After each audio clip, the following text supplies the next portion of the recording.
The following is an AI-based parody created for satire and entertainment purposes. All voices, conversations, and scenarios are artificially generated and do not represent the opinions, actions, or voices of any individuals represented. This content is not meant to confuse or misinform. Joe Donald, thank you for taking time out of your busy schedules to join me today. You know what, Barry? We're always down for a tier list. What have you got for us today, Barack? Today's topic will be politics. Nope. I'm out. Are you kidding me? Barry, I love you like a brother, man, but I get enough of this in my day-to-day. Why can't you save this shit for Thanksgiving dinner like normal people? For God's sake, I meant politics as it relates to Mass Effect, not the real world. I want to rank the Mass Effect aliens based on the level of power they hold in the Milky Way. Why didn't you say so? I guess we can give this a shot, but you bring up some woke bullshit to me and I'm out of here. All right, the ground rules. We'll be looking at each species' place in the Milky Way, their military, economy, influence over other species in the galaxy as a whole. We'll be focusing on the sapient alien species, the ones known as the Citadel races, such as the Asari, plus the non-Citadel races, like the Batarians. What about the Rachni and Protheans? Now why in the hell would we include the bugs in this and the Protheans? There's only one of them in the entire galaxy. I can agree with Joe there. We'll include the Rachni and Protheans too. All right, whatever. Where do we begin? Most everyone here is familiar with these alien species. So why don't we begin with a relatively new one, the Ralloi? I still have no idea what those are supposed to be. Another avian species, which is the last thing this galaxy needs. Well, if it makes you feel better, the Ralloi pretty much ejected themselves from the galactic community when the Reaper invasion started, but I digress. The Ralloi are a species of aliens that the Asari made first contact with in 2184. If they're only a couple years into joining the galactic community by the time of Mass Effect 3, they can't be that powerful. The Ralloi are definitely an F-tier species in political power. Not only are they incredibly new, they're technologically more than a century behind everyone else. They had only just launched their first space telescope in 2184, which is how they made first contact with the Asari.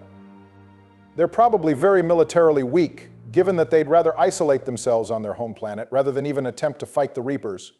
And without taking part in the galactic community, their economy would be stunted. They won't have to worry about the Reapers because once I get to them, it's time for some fried chicken wings. I wouldn't, Donald. The Ralloi had an outbreak of some alien flu virus called H7N7, which made them have to wear environmental suits. Damn it, the meat is tainted. Hey, is that a reference to H1N1? Damn, that takes me back to 2009. Yes, good times, back when a disease outbreak didn't make us all turn into hermits for about a year. Now we're going on to a more prominent alien species, the Volus. All right, I know I clown on the exercise balls with sleep apnea a fair bit, but I gotta respect them. They be about their money. Very true, it's easy to pick on the Volus, but you gotta remember they were the third species to post an embassy on the Citadel after the Asari and Salarians.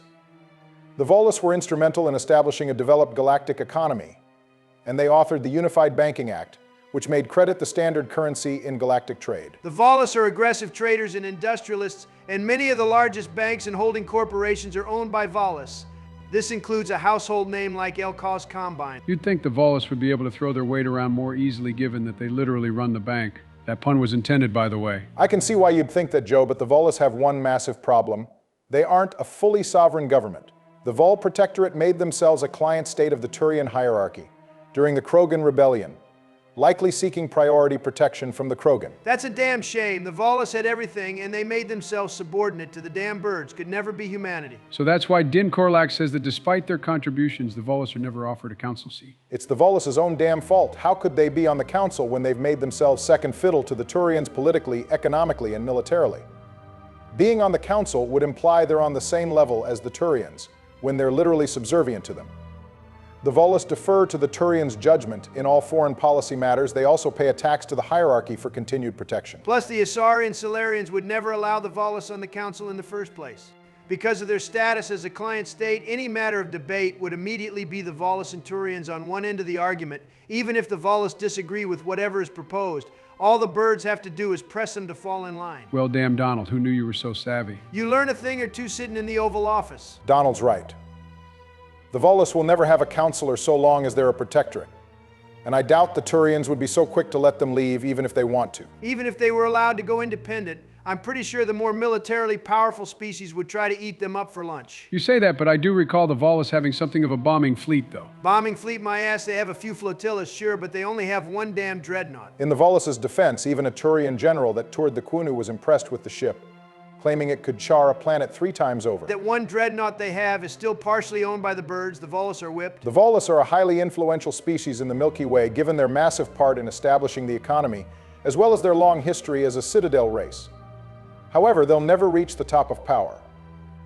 Even if the Volus wanted to use their economic might to gain some leverage, they'd have to clear it with the Turians. At the same time, if you mess with the Volus, then the Turians are obligated to put a boot up your ass for your trouble. I'm not afraid of running a 2v1 against the birds and their pets. You can run that fade if you want, Donald. We're putting the Volus in A tier. Why don't we talk about the Leviathans next? Whoa, hold the phone. The Leviathans count? I mean, there are at least 3 of them on that water planet we found them on in Mass Effect 3. The Leviathans were once the apex of life in the Milky Way until they got put in a blender and turned into Harbinger. Which was their own damn fault, by the way. Thank you, Donald, but we can't ignore the potential the Leviathans bring to the table. They are, after all, capable of influencing the behaviors of lesser organisms similar to indoctrination. They know more than any other species in the Milky Way. They've been studying the entire cycle through their fragments. A lot of good that does. There aren't even enough of them to form a basketball starting lineup. Fair enough, we'll put the Leviathans in D tier for now. They have a lot of potential for power, but odds are the council races will start glassing them the second they try to turn us into their slaves. Let's do our first council race now, starting off with the Solarians. Now, how in the hell did we let these slimy, wiggly-ass amphibians hit the top of the galactic government? The Solarians are literally founding members of the Council. It was them and the Asari running things millennia before humans appeared in the galactic community. They used to eat flies and lick their eyeballs for crying out loud. Their frog-like tendencies aside, the Solarians are a major player in the politics of the Milky Way. They discovered the Citadel only a few decades after the Asari. Their shared role in forming the Council would certainly put them on equal footing. The beautiful blue beauties beat the eye lickers any day a week. A week is about as long as they live to begin with. You can shit on them all you want, Donald. The Solarian Special Task Group is literally the template for the Spectres. And the first Spectre was a Salarian called Bilo Gurgi. I'm glad at least one of you is listening to me and the President's Play videos. Also, the Solarians are the main intelligence and information gathering arm of the Council. Damn, Joe, you really like the Solarians if you're able to retain all this information so you can glaze them expeditiously. Similar to the Alliance, the Solarians have a small volunteer army that isn't focused on head-on combat, but through intelligence services, they like to win wars before they've even begun. The Solarians strike first in any war they've fought, whether it be offensive or defensive. At the same time, the Solarians are closely allied with the Turians, mixing brain and brawn as we see during the Krogan rebellions. The Solarians also exercise their influence on other species by uplifting them. The Krogan were a project of theirs, as are the Yogg, which we see in Surkesh. Not exactly doing the Solarians any favors there. The uplifting of the Krogan ended in an all-out galactic war, and they gotta be about dumb as shit to be doing this again with the Yogg. Definitely the biggest weakness of the Solarians is their inability to see how things will impact the galaxy beyond 40 years, because of their short lifespans. Most of their decision-making is done with the present and near future in mind. Also, economically speaking, they're lower than the Asari and Turians, still higher than the Alliance, though. Ain't no way humanity needs to get its money up. Council races gotta go in S tier, Barry. They literally hold all the power in Citadel space. Agreed. The Solarians have an obvious case for top 3 species in the Milky Way. Let's do the Keepers next. I thought you said sapient species. The Keepers are about as sapient as Joe on a good day. Thank you, Donald. The Keepers might be mindless, but they are technically a Citadel species, and given that they do repairs and maintenance, there must be some level of intelligence there. All right, well, they're literally janitors. True enough, they're F tier. The Keepers have no power, no economy, no military, no nothing. Now, for a real species, let's talk about the Elcor. The big fellas, now we're talking. The Elcor might be large in stature, but they aren't particularly large in political influence. Their ambassador has to share an office with the Volus, for crying out loud. I feel like that's a bigger insult to the Volus than it is the Elcor. That aside, the Elcor have a decent economy, slightly larger than the Alliance's. What makes the Elcor especially unique economically speaking is that they don't need to trade for any resources. They have all they require. As such, any attempt at an embargo would be fruitless. The Elcor have to be crazy in battle, though. Look at them. Yeah, look at how slow they move. It's true, the Elcor aren't really built for sudden conflict. They mostly rely on VI combat systems, and they're massive and slow targets. Yeah, but they can mount guns on their backs and act as living tanks. True enough, unfortunately, the Elcor don't maintain a large fleet of military ships due to their conservative nature. They've got some cruisers and carriers for troop transport, though. We also don't know if the Elcor even have a dreadnought. They should go in B tier. The Elcor are one of the few species economically independent enough to not have to stress any sanctions or embargoes from the other races. I'm with Donald. The Elcor are still a Citadel race with decent enough relations with the other species. Still, they're pretty weak in overall influence and power. B tier it is. Let's touch on the Rachni. You can't convince me those things are sapient. They help us build the Crucible in Mass Effect 3. Plus, the Rachni developed their own starships thanks to their research into Element Zero and by reverse engineering FTL drives from a Solarian explorer's vessel. This allowed them to rapidly expand into the galaxy, which is how the Rachni Wars started. No wonder the Turians lost their when humans opened their dormant relay. The Solarians are too curious for their own good. At one time, the Rachni were a powerful force that brought the galaxy to its knees. But the Krogan came in and saved the day by pushing them to extinction. That's just another casual Colin W. Until the events of Mass Effect 1, where an egg is discovered and hatched on Noveria. And if you're anything like me, you make sure the Queen doesn't live to see another day. Well, in the case that you do spare the Queen, the species retreat back to one of their old homeworlds and live there peacefully in isolation until the Reaper War in 2186. For the most part, the Rachni are a low-tier species. But I'd be interested to see what they'll do now that there isn't anyone manipulating them into waging war on the galaxy. They still have to rely on other species to get supplies for them. They have no military, no economy, no nothing, straight to F tier. Fair enough.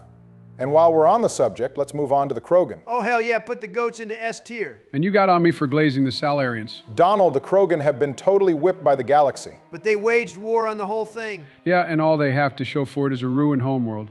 A declining population, no leadership, and total demilitarization.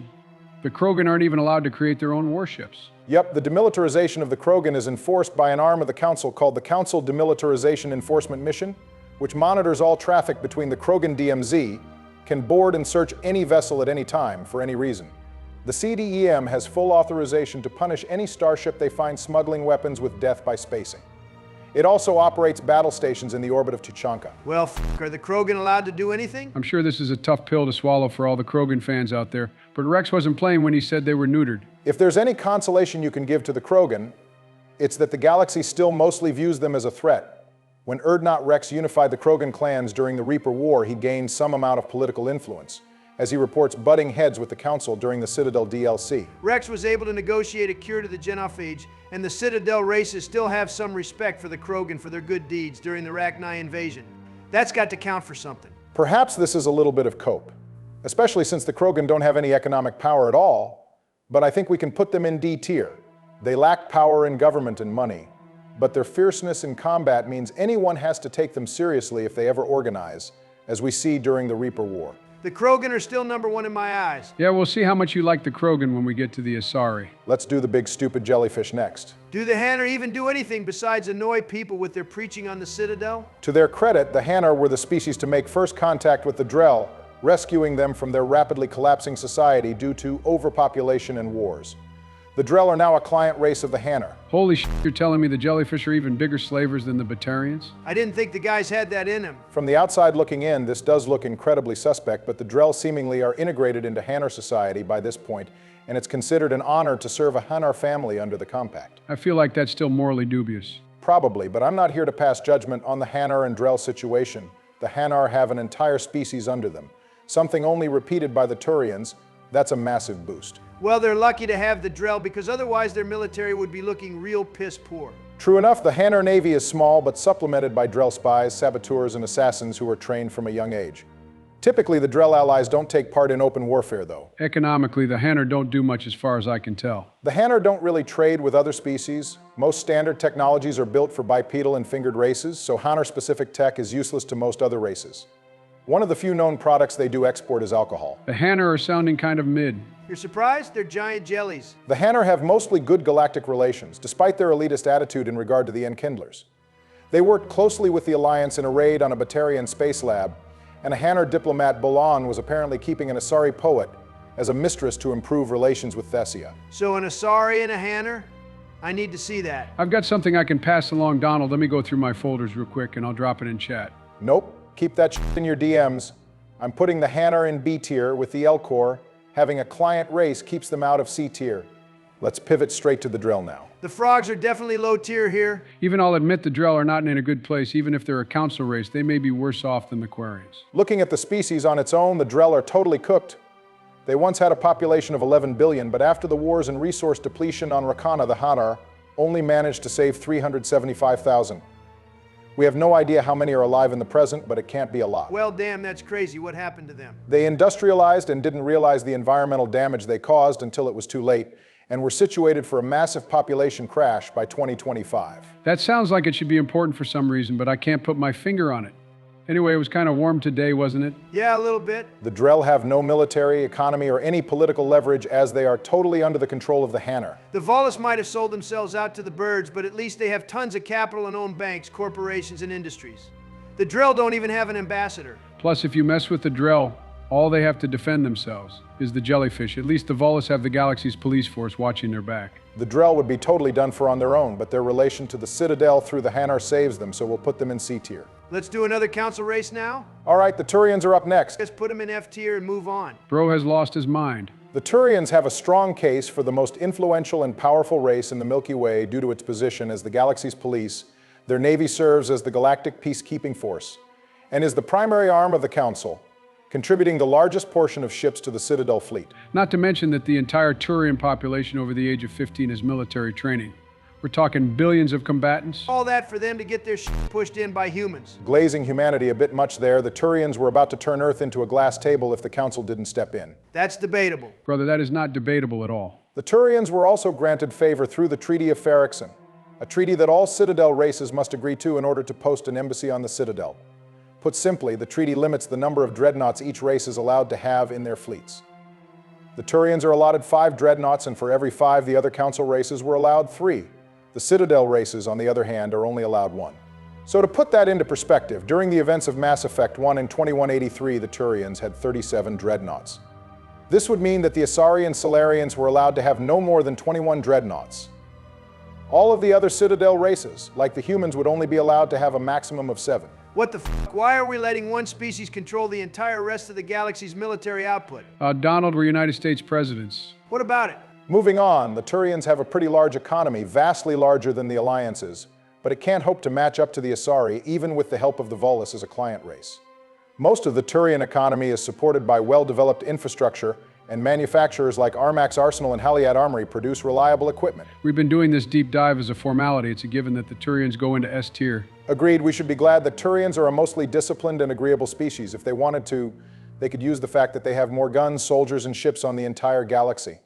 All that on top of them owning the race that pretty much made and controls the bank. Fine, put the birds in S tier, as long as humans go above them. Well, I got a feeling that's not happening. We'll get to it when we get to it.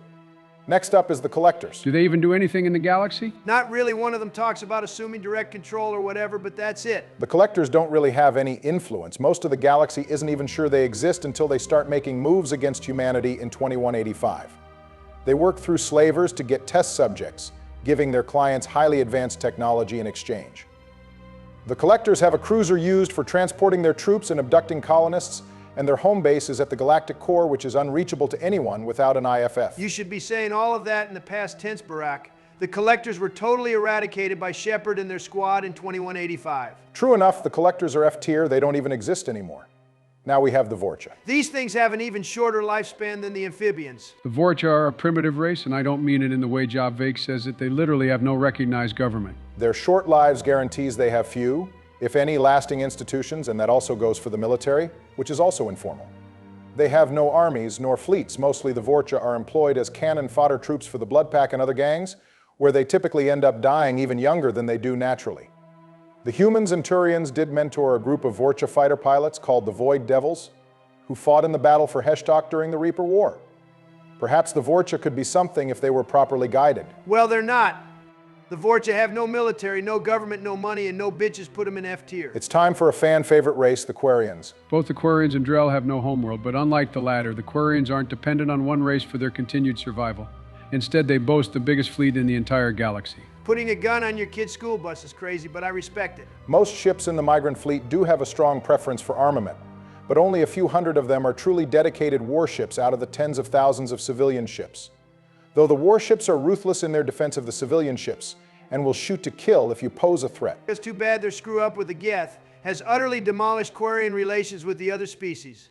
The Quarians lost their embassy on the Citadel because of it, and with that, any and all council support. They have no leverage with the galactic seat of government since everyone views them as beggars. Some Quarians can't even find good work without being accused of stealing some Volus's credit shit. being strong-armed by an Elcor, or ending up in indentured servitude on Ilium. The Quarians can't even effectively trade with the rest of the galaxy because everything they obtain must be used for the upkeep of the fleet. They go around strip mining asteroids and potentially habited areas of space, and industrial interests in the area simply offer them gifts to make them shove off. And when the migrant fleets settle over inhabited worlds, they'll sell refreshment, supplies, and trinkets when they're really down bad for money. Yeah, I was tripping when I said the Drell had it worse. At least they live with a species that seems to respect them and treat them well.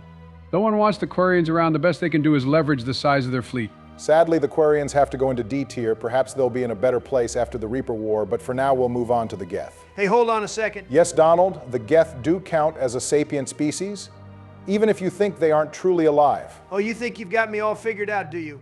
Fine, well, do you know my next sentence? You're probably about to tell me to make a new bottom tier and to put the Geth in it, because there's no way the damn bots can be on the same level as any organic species. Okay, well, f*** you, Obama. The Geth play mostly no part in galactic politics. Shit, for 300 years they were minding their own business, until Saren arrived with Sovereign. It's actually pretty hard to judge the Geth, as they have no need for credits. They don't rely on any kind of economic system and just acquire any resources they need from the asteroids in Geth space. On top of that, the Geth don't need to adhere to any organic treaties like the Treaty of Ferrixon, so they can build as many dreadnoughts as they want. Oh, so they're allowed to break the rules, but when humanity wants to do a little bit of AI research, it's no. We're going to have to sanction you. Geth don't really have any plans to partake in galactic politics, and just want to set up a megastructure to house every Geth unit to maximize their processing capacity. The Geth will also go in D tier with the Quarians, as it's doubtful any race is going to actually have any dealings with them. Next up is the Asari. Put them straight into S tier. For once, Donald is right. The Asari might just be the #1 species in the Milky Way. First to land on the Citadel, a founding member of the Council, largest economy in the Milky Way with extensive trade and social contacts. Asari craft guilds basically hold a monopoly on biotic technology. The Alliance itself notes that an embargo by the Asari would be disastrous. Setting aside all that boring shit, the Asari are all hot, and there's no better way to exude your control on others than with sex appeal. I'd chastise you for being horny if you weren't actually on to something there. The Asari are well aware they are attractive to every species, and through that they've spread their influence through cultural domination and intellectual superiority. The Asari have spread themselves up and down the entire Milky Way. That is both figurative and literal. All right, Joe, I'll let you have that one. Having a longer lifespan than any of the other Council of Citadel species certainly helps. They are the diplomatic arm of the Council and are typically responsible for discovering new races. They made first contact with Elcor and Reloi. The only area where you might say the Asari falter is in their military. It's more of a tribal warrior band without any structure, as most Asari choose to spend their early centuries dancing in clubs and sleeping around, according to Afre. This kind of rears itself when you remember that despite their economic, cultural, and diplomatic dominance, the Asari have never really carried a war on their own. They needed the Krogan to stop the Rachni, the Turians to stop the Krogan, and the humans to stop the Geth. Counterpoint, my Blue Beauties still have one of the best navies in the galaxy, holding 21 dreadnoughts, including the Destiny Ascension, a massive warship that has as much firepower as the rest of the Asari fleet combined, and is the flagship of the Citadel fleet. Not that you know, Donald, since you sacrificed the Destiny Ascension. I stand by my decision. It should come as no surprise, but we're putting the Asari at the top of S tier. No species is perfect, but the Asari come pretty damn close. Now we have the Yogg. We should be lucky these guys are still no more technologically advanced than we were in the 20th century. We'd be in a load of trouble otherwise. The culture of the Yogg is built around pack mentality. There is no cooperation until a leader has attained dominance either through social maneuvering or more frequently brute force. The Council delegation learned this the hard way when they tried to make first contact with the Yogg and were slaughtered for trying to speak as equals rather than as subordinates. As a result, the Council cut all ties with the Yogg and declared Parnak off limits, and they maintain the Yogg's aggression and obsession with control make them poorly suited for galactic integration. As far as we know, the only one active in galactic politics is the Shadow Broker, who we kill in Mass Effect 2, so I guess that doesn't count for much. Overall, the Yogg go in F tier. They have no power in the Milky Way. The Council races want nothing to do with them. And even if the Yogg did want to force themselves onto the galaxy, they're too technologically limited to do so. We're on to our last 3 aliens. Let's knock the Protheans out. They are literally extinct. I think Javik might have something to say about that. It's true there is only one living Prothean in the present timeline, but Prothean influence is seen all over the Milky Way. The Asari, humans, and Hanar especially benefited from Prothean interference. The Asari had a beacon which allowed them to make significant progress over the other races. Athame, a so-called goddess of the Asari, was actually a Prothean, This goes for the other mythological figures in Asari lore, like Janiri and Lucen. The Protheans played a massive hand in rapidly accelerating Asari development, which is no doubt why they discovered the Citadel first. Asari owe their biotic capabilities to genetic alteration done by the Protheans, and they even defended Thessia from an asteroid strike and from a race known as the Orvors, who wanted to attack Thessia for its vast resources. The Hanar's entire system of belief is based around the Protheans, whom they call Enkindlers. Javik also implies it was the Protheans who taught Hanar sentience and language, letting them become civilized. And we owe our access to Element Zero in the Charon relay to the Protheans. Not to mention, that's where we found the Reaper-killing superweapon. Of course, all Prothean data has played a huge part in the growth of every species. Their influence here can't be understated. Shepard's success in stopping the Reapers is owed in large part to the Protheans. They may be a nearly extinct race, but they still should go in B tier just off their legacy. Pretty impressive for a species that hasn't been alive for 50,000 years. Now on to a less favorable species, the Batarians. Gross. Interestingly enough, it seems the Batarians were the fourth species to join the Citadel races, as they were granted an embassy sometime after the Volus. However, the Batarians completely squandered their relations. Batarian aggression provoked multiple crises in the galaxy over the years. In 1785, Batarians bombed a Salarian colony world. In 1913, the hegemony annexed an Asari colony, and in 2115, the Citadel's forces fought with Batarians over a planet called Enele. Eventually, when humans appeared on the scene and started colonizing the Skyllian Verge, Batarians petitioned for an intervention, and the Council refused, resulting in the Batarians severing all diplomatic and economic relations and becoming a rogue state. For once, the Council did something right and told the Batarians to f*** right off. They had it coming. Maybe the Council would have been more favorable toward them if they weren't being complete dickheads. Batarians haven't done anything to improve their reception either. The Batarian government funnels money and weapons to criminal organizations who led raids on human colonies in the Verge, such as on Mindoir, which eventually led up to the Skyllian Blitz in 2176, which was an attack on Elysium by Batarian-funded pirates and slavers. This culminated in the Alliance spinning back by committing a crushing assault on Torfan, which was so brutal that the Batarians retreated back into their own star system, and are now rarely seen in Citadel space. That's what I like to f***ing see, baby. Humanity is on top. I'm all for dunking on the Batarians, but is there anything good we can say about them? Not really. The Batarians are viewed as an ignorable problem to most of the galaxy. They're only on the radar of the Alliance because the hegemony directly beefs with them. But let's be clear, the Batarians aren't really a formidable rival of the Alliance. Citadel sanctions have left them a shell of an empire. They only really fight with humanity through terrorist actions rather than actual warfare. This is evident by the Batarian military being wiped off the scoreboard as soon as the Reapers arrived. The Batarians have no leverage. No one considers them a threat. They belong in F tier. Agreed. The Batarians would rather be sanctioned into the Stone Age than stop enslaving people. I believe the Batarians should go in D tier. They aren't really on the same level as races who have no play in the galaxy at all. The Batarians do have an army and an economy in some capacity, but I will make zero apologies for what we do during the Arrival DLC. And that leaves us with our own species, humans. I'm saying this with absolute bias, but humans are better than every other alien. The games themselves imply heavily that we are special. Well, at least Donald is honest. As much as I'd like to say our own species is number one, we are decidedly the weakest Council species, as shown by either Counselor Udina or Anderson still playing second fiddle to the rest of the Counselors during Mass Effect 2 and 3. The fact that we ended up on the Council in just under 3 decades is proof enough that we're the real deal. Humanity got a lot of points when we kicked the birds out of Shanxi and started making moves to catch up in terms of territory and technology. This is true. Humanity developed and integrated exceedingly well, a testament to our adaptability. Too bad our rush to catch up has resulted in the other aliens not being a fan of us. Sounds like a skill issue to me. No other Council species could colonize planets in the Attican Traverse, Skyllian Verge, and in the border regions of the Terminus systems. The Alliance is out there expanding the Council's influence across previously unreachable areas of space, even if it means putting ourselves in contention with the Batarians, slavers, and pirates. I'd say you're glazing if you weren't telling the truth. Earth's economy is a good deal smaller than the other Council races, but still powerful. The Alliance's military prowess is one of the best in the galaxy, despite the fact that only 3% of humans volunteer for service. The fact that humans were able to press the Turians with such a small percentage of our population enlisted has the other races scared at what we might be truly capable of. The Council regards the Alliance as a sleeping giant, so to speak. There's no telling how the balance of power could shift if service became mandatory. Humanity might be more powerful than the Turians. And that's why the Council had to give humanity so many concessions and fast-tracked us to having our own embassy, a Spectre, and a place on the Council. They had to respect us. Having said all that, humanity still has less pull than the Asari, Salarians, and Turians.